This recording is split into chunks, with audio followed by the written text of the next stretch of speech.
Assalamualaikum warahmatullahi wabarakatuh. Perkenalkan kami dari kelompok 3 mau menjelaskan tentang data dan manajemen pengetahuan. Di sini izinkan saya untuk memperkenalkan kelompok saya.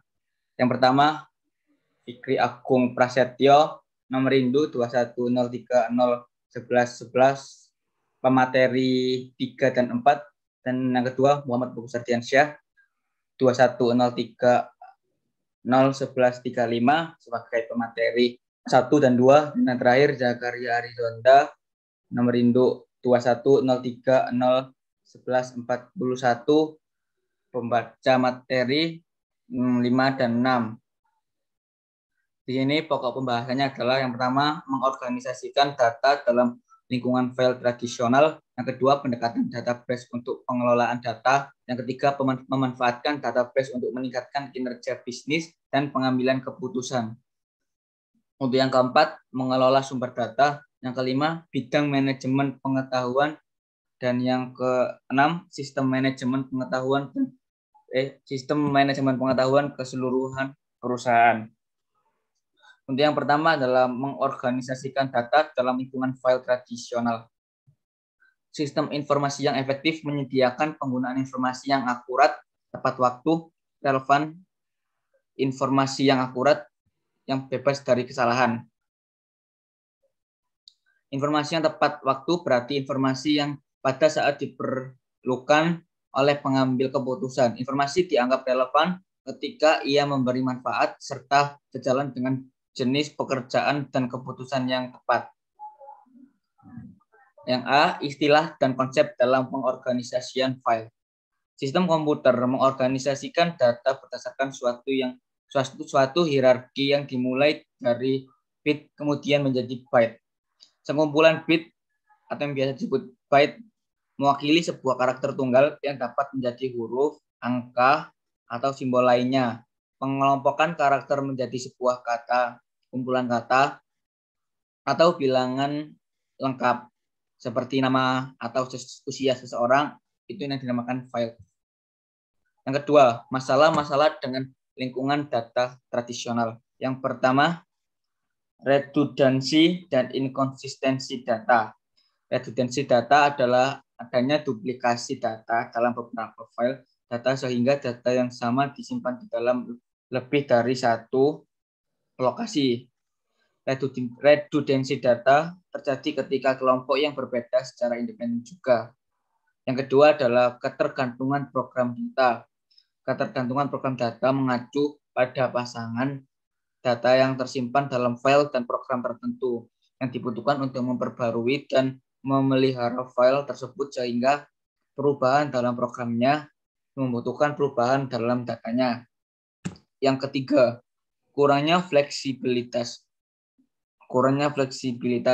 Sistem file tradisional dapat mengirim laporan terjadwal rutin setelah dilakukan pemrograman yang ekstensif, tapi tidak dapat mengirim laporan khusus atau merespon kebutuhan informasi yang tidak diantisipasi secara tepat waktu. Yang keempat adalah keamanan yang buruk. Karena kendali terhadap data dan pengelolaannya kurang akses kepada penyebaran dari informasi, mungkin tidak dapat dilakukan manajemen. Mungkin dapat mengetahui siapa yang sedang mengakses atau bahkan membuat perubahan pada data organisasi. Yang kelima adalah kekurangan dalam pembagian dan ketersediaan data. Karena potongan-potongan informasi di dalam bagian yang berbeda dari organisasi tidak dapat dihubungkan satu dengan lainnya, maka mustahil informasi tersebut dapat dibagikan atau diakses secara tepat waktu. Yang kedua adalah pendekatan database untuk pengelolaan data. Teknologi database banyak menyelesaikan masalah-masalah pada organisasi yang menggunakan sistem file tradisional. Definisi yang lebih jelas mengenai database adalah sekumpulan data yang diorganisasikan untuk melayani berbagai aplikasi secara efisien dengan memusatkan data dan mengurangi penggunaan data. Sebagai contohnya, suatu perusahaan ketimbang menyimpan data kepegawaian pada sistem-sistem informasi dan file yang berbeda untuk data pribadi, penggajian, dan tunjangan. Perusahaan dapat menciptakan database sumber daya manusia tunggal. Untuk yang A, sistem manajemen database. Sistem manajemen database atau yang biasa disebut database management system disingkat DBMS adalah perangkat lunak yang memungkinkan suatu organisasi memusatkan data, mengelola mereka secara efisien, dan menyediakan akses terhadap data yang disimpan oleh program aplikasi. Dengan menggunakan file-file data tradisional, program harus mengspesifikkan ukuran dan format dari setiap elemen data yang digunakan dalam sebuah program, kemudian menginformasikannya ke komputer di mana lokasi mereka. DBMS juga meringankan pekerjaan programan dan penggunaan dengan cara memahami di mana dan bagaimana suatu data disimpan dengan memberikan tampilan terpisah pada data fisik atau data logis. Contohnya yaitu local drive pada data logis dan data fisiknya adalah physical.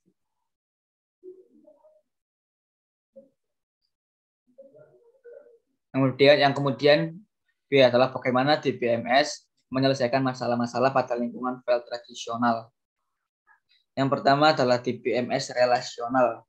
Jenis DBMS yang paling populer dewasa ini untuk PC juga untuk komputer yang lebih besar dan mainframe adalah DBMS relasional atau relation DBMS. Basis data relasional mempresentasikan data seperti tabel 2 dimensi atau yang disebut relasi. Yang kedua adalah operasi DBMS relasional. Dalam basis data relasional terdapat 3 operasi yang digunakan untuk mengembangkan himpunan data yang bermuat seperti select, project, dan join project. Yang ketiga adalah DBMS hierarkis dan jaringan. DBMS hierarkis memodelkan hubungan satu ke banyak, sementara DBMS jaringan memodelkan hubungan banyak ke banyak. Yang keempat adalah DBMS berorientasi objek. DBMS yang dirancang untuk mengorganisasikan data yang terstruktur ke dalam baris dan kolom tidak cocok untuk aplikasi multimedia. Basis data berorientasi objek lebih cocok untuk tujuan ini. C. Kapabilitas sistem manajemen database. Yang pertama adalah permintaan atau querying dan pelaporan. DBMS menyertakan perangkat untuk mengakses dan memanipulasi informasi dalam bisnis data. Kebanyakan DBMS mempunyai bahasa khusus yang disebut bahasa manipulasi data atau data manipulation language. Yang kedua adalah mendistribusikan basis data. Rancangan basis data juga mempertimbangkan bagaimana data didistribusikan. Ada 2 metode utama dalam mendistribusikan basis data yaitu basis data terpartisi dan basis data duplikat. Basis data terpartisipasi adalah bagian dari basis data disimpan dan dipelihara secara fisik dalam satu lokasi. Untuk selanjutnya, materi akan disampaikan oleh Mas Fikri. Saya Fikri Agung Prasetyo akan melanjutkan presentasi dari Mas Ardiansyah. 3. Memanfaatkan database untuk meningkatkan kinerja bisnis dan pengambilan keputusan. Organisasi bisnis menggunakan database mereka untuk memantau transaksi dasar seperti membayar pemasok, memproses pesanan, memantau pelanggan, dan serta menggaji karyawan.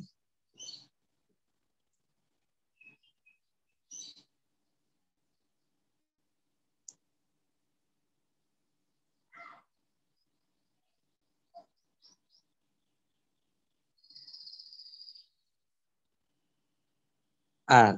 Tantangan dalam menangani besarnya volume data.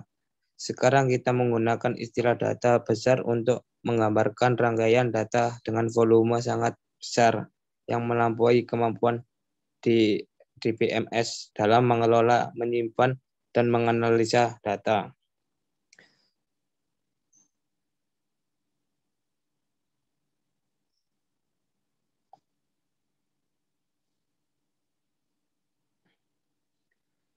Rolu B. Infrastruktur intelijen bisnis. Infrastruktur dan intelijen bisnis terkini memiliki rangkaian perangkat untuk memperoleh informasi-informasi yang diperlukan. 1. Data warehouse dan data mart. Data warehouse dan data mart adalah data yang menyimpan data dan histori dan data terkini yang berpengaruh bagi kepentingan pengambilan keputusan di seluruh perusahaan. Data tersebut ditunjukkan bagi banyak sistem operasional transaksi penting. Data warehouse menjamin ketersediaan data bagi siapapun untuk diakses saat dibutuhkan namun tidak dapat diubah. B. 2. Hadoop adalah kerangka kerja untuk open source yang dikelola oleh Apache Software Foundation yang memungkinkan pendistribusian proses data berkapasitas besar serta paralel pada komputer berbiaya terjangkau. Hadoop terdiri atas beberapa layanan pokok yaitu Hadoop Distributed dan File System HDFS. 3. Platform analitis. Platform analitis berkecepatan tinggi yang terspesialisasi dengan menggunakan baik teknologi terkait maupun tidak terkait yang dioptimalkan untuk menganalisis kumpulan data yang besar.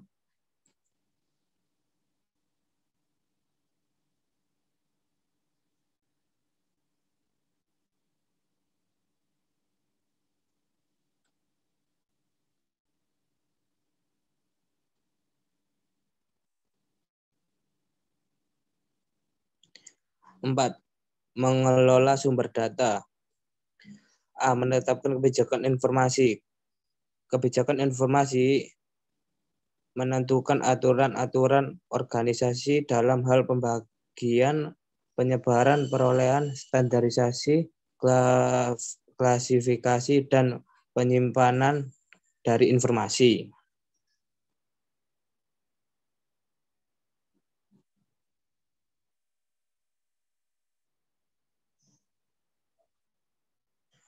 B. Memastikan kualitas data. Analisis kualitas data sering dimulai dengan audit kapasitas data. Data quality audit yang merupakan survei terstruktur atas keakuratan dan tingkatan kelengkapan dari data dalam suatu informasi. Di sini saya akan melanjutkan presentasi dari Mas Fikri Agung. Yang kelima, bidang manajemen pengetahuan. Sistem manajemen pengetahuan telah menjadi salah satu bidang yang paling cepat berkembang dalam investasi peranti lunak perusahaan dan pemerintah. Next.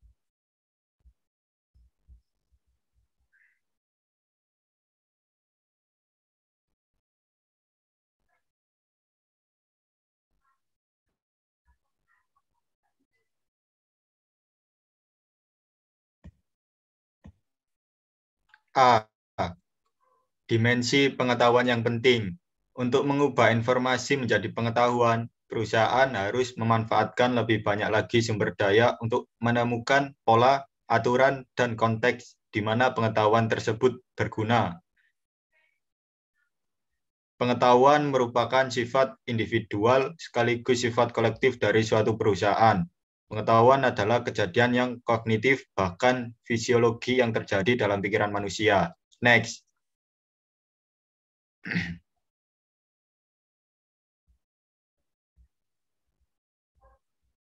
B. Rantai nilai manajemen pengetahuan. Manajemen pengetahuan meningkatkan kemampuan perusahaan dalam mempelajari lingkungan sekitar dan menerapkan pengetahuan tersebut dalam proses bisnisnya. Yang pertama, pemerolehan pengetahuan. Organisasi memperoleh pengetahuan melalui beberapa cara, tergantung pada jenis pengetahuan yang dicarinya. Yang kedua, penyimpanan pengetahuan. Sistem manajemen dokumen mengubah data ke dalam bentuk digital, menyusun indeks, dan menandai dokumen-dokumen yang diperlukan berdasarkan kerangka kerja yang koheren dengan bentuk akhirnya suatu basis data yang menyimpan berbagai dokumen. Yang ketiga, penyebaran pengetahuan. Teknologi kontemporer tampaknya telah membanjiri dunia informasi dan pengetahuan. Program pelatihan, jaringan informal, dan pengalaman manajemen yang dibagikan dapat membantu para manajer agar tetap dapat memfokuskan perhatian mereka dalam informasi dan pengetahuan yang penting. Yang keempat, penerapan pengetahuan. Pengetahuan yang tidak dibagikan dan tidak dapat diterapkan dalam kejadian nyata oleh para manajer atau perusahaan tidak akan memberikan nilai tambah bagi bisnis apapun jenis sistem pengetahuannya. Yang kelima, membangun modal organisasi dan modal manajemen. Direktur pengetahuan adalah eksekutif senior yang bertanggung jawab dalam program untuk mendapatkan sumber-sumber pengetahuan baru atau membuat pengetahuan yang sudah ada dalam proses manajemen dan organisasi digunakan dengan lebih baik. Next.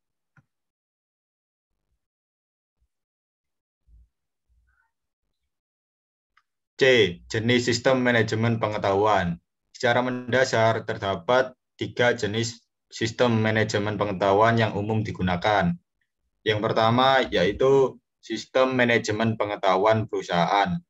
Sistem manajemen pengetahuan perusahaan adalah sistem serbaguna yang digunakan oleh perusahaan untuk mengumpulkan, menyimpan, mendistribusikan, dan menerapkan pengetahuan dan digital. Yang kedua, sistem kerja pengetahuan. Workstation dan sistem kerja yang berkaitan dengan pengetahuan lainnya untuk memperoleh dan menciptakan pengetahuan baru. Yang ketiga, teknik cerdas.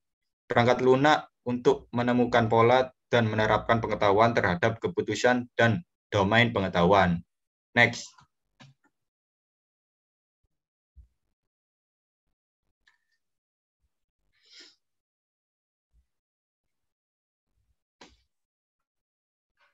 Enam, sistem manajemen pengetahuan keseluruhan perusahaan. Sistem untuk mengelola proses pembelajaran bagi karyawan telah menjadi teknologi pendukung bagi sistem pengetahuan perusahaan. Dalam sistem manajemen pengetahuan terdapat 3 kategori utama yang digunakan dalam mengelola berbagai pengetahuan tersebut. Next.